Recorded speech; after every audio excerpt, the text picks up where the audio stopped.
This day, yesterday, it ranks up there. It's next level for this president. Well, I mean, Spinal Tap likes to turn it up to 11, but this guy turned it up to 11 like 2 years ago. Yeah, so where are we now? Well, I 14 and a half. I don't know. I know that he acts in such bad faith that it's so ironic that the guy that wrote The Art of the Deal is not only incapable of making a deal, just absolutely incapable of making a deal, but he does it in such bad faith. Of course, I remember back during the immigration plan that they come up with a big deal. Donald Trump sat around the table and lied to everybody when he said to Democrats and Republicans, you guys come up with a big plan, I'll sign it. In fact, he said that to Dianne Feinstein and then lied because he is incapable of making a deal. He's just no good at it. He stinks at it. But this whole situation was different. I mean, he stormed out, but it was planned. Well, and it's the same thing here also. He wanted an infrastructure plan. And so, again, a guy who claims to be able to make deals, a guy who actually likes Democratic leaders a lot more than he likes Republican leaders. Willie, this guy's always hated Republicans. We've heard him behind closed doors just have contempt for what he used to call right-wing lunatics. Then, that's when he was giving all of his money to Democrats, to Rahm Emanuel, to the DNC, to Nancy Pelosi, to Chuck Schumer, to Hillary Clinton. And despite that background, still he is incapable of striking a deal. Just the worst deal maker that's ever sat in the Oval Office. Yeah, well, maybe so, and we know he's personally much more comfortable with Chuck Schumer and Nancy Pelosi than he is with any Republican. Chuck Schumer's a New York guy he feels like he can talk to in their shorthand. But yesterday, the President of the United States, with the congressional leadership gathered in the cabinet room at the White House, walked in for 3 minutes, made a speech, and then stormed out. I believe, John Lemire, that the President and this White House, from things I've heard from people there, they believe that Democrats are going through with impeachment. They believe the pressure is going to be too much on Nancy Pelosi. She's slow walking it, but that they're going to get there and get to that impeachment inquiry. And they believe they're trying to get out in front of it with this kind of a performance, obviously staged, with it made to look spontaneous, but with the Kinko's placard on the podium and the literature that the president handed out. They believe they're getting out in front of it and trying to control the narrative on it. They do. Willie, first of all, happy Infrastructure Week. Thank you. It's been great so far. Oh, yeah. It feels so good. What we've seen so far, this was a spontaneous event, but it was a long time coming. Yeah. Basically, since the Democrats took control of the House in the midterm elections, the president has warned them and said, like, look, you could do one or the other. You can investigate me, or we can legislate and work together. And the Democrats are saying, well, we can do both. Other presidents have gone through both, and this one is not able to do that. Impeachment is something that consumes him. He talks about, according to our reporting, that he talks about it all the time with advisors. He will abruptly switch conversations halfway through to sort of talk about impeachment, to worry about it, even as people around him think it's the best possible political play they could have. That they think that, they look back to Bill Clinton in the late 90s, they think that if the Democrats go through with impeachment over a president who the Mueller report did not find committed crime, that will be seen as partisan overreach, and that they can play that. And one thing we know about Donald Trump is, we saw it during the campaign, we see it during his time in the White House, he loves to sort of play the victim card. He loves to say that the system is rigged against me, that the deep state is working against me, and that therefore, and he identifies, his voters identify with that they have been held down. And they think they can make that play here again, that they can get out ahead of that and try to go into the next election saying, look, I'm trying to do the work of the people. They're more consumed with trying to get me. And Mika, the White House knows that it has a backstop on impeachment, which is the Senate, controlled by Republicans, which they believe and know will never vote to convict him on impeachment. Yeah, and we're going to get to Nancy Pelosi's statement, which was quite something, in just a moment. But first, here now are some of President Trump's planned temper tantrum moments. All planned. I walked into the room and I told Senator Schumer, Speaker Pelosi, I want to do infrastructure. I want to do it more than you want to do it. I'd be really good at that. That's what I do. But you know what? You can't do it under these circumstances. So get these phony investigations over with. We do believe that it's important to follow the facts.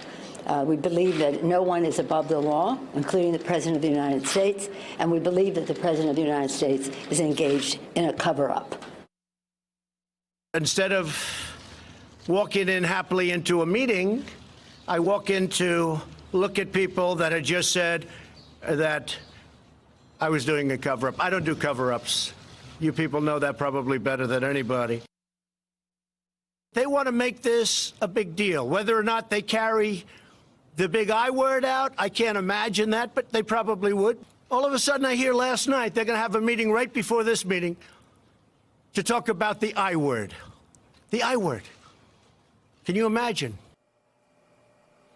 Yes, I can. I can imagine. This is all what's happening because of exactly what he's done. Well, because he's right now he is the least transparent It's president incredible. in the history of the United States, not the most, as he said, and it's clear that he's covered up time and time again on both large and small things. Unfortunately, more reports of children dying at the border, of that fact being kept from the American people.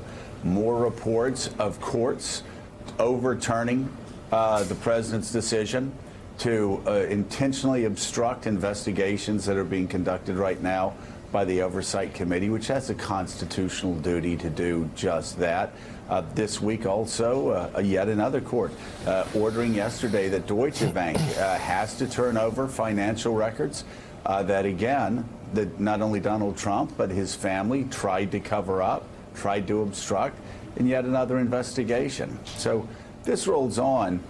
John Heilman, for Democrats, though, they can talk about all the different investigations, and I know that people in Middle America, we're told, don't really care about the fact that the president obstructed justice, and they don't really care about the fact that the president won't turn over his tax returns, and they don't really care about the fact that we have an attorney general who commits perjury all the time, who lies all the time, who actually is lying about how the Mueller investigation started, and is lying that it had everything to do with the Steele dossier.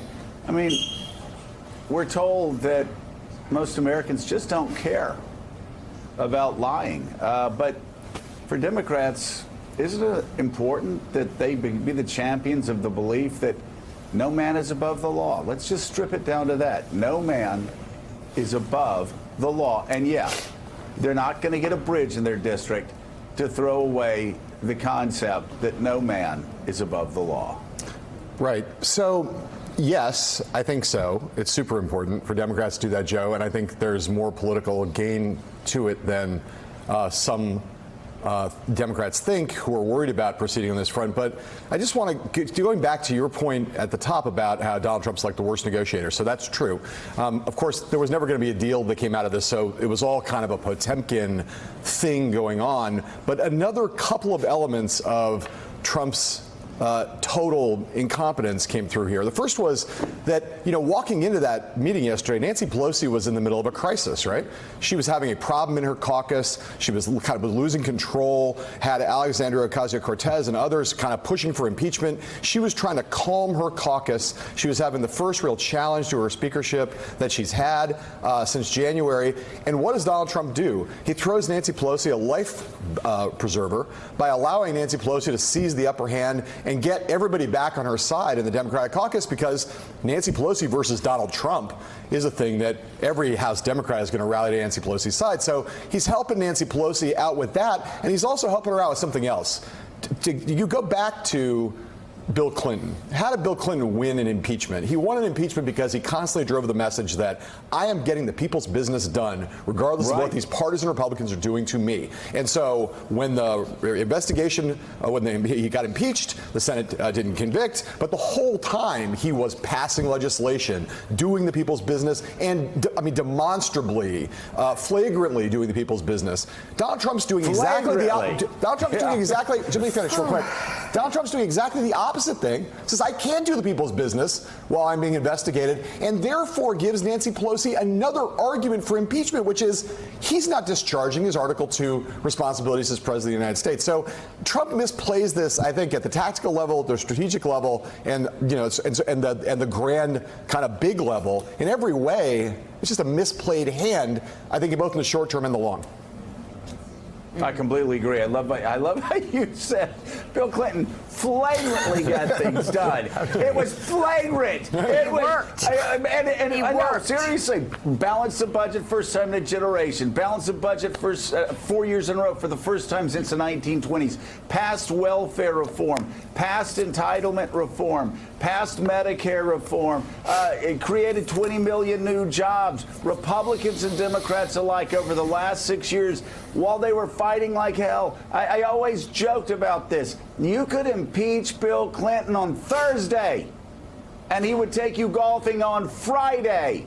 You know why? Because he wanted to flagrantly get things done. Right. And history will be unkind to Bill Clinton for many things. But as far as being a legislative success, the most successful legislative president since LBJ, mark it down. You know, Ronald Reagan's close, but what Bill Clinton did in 8 years, pretty incredible.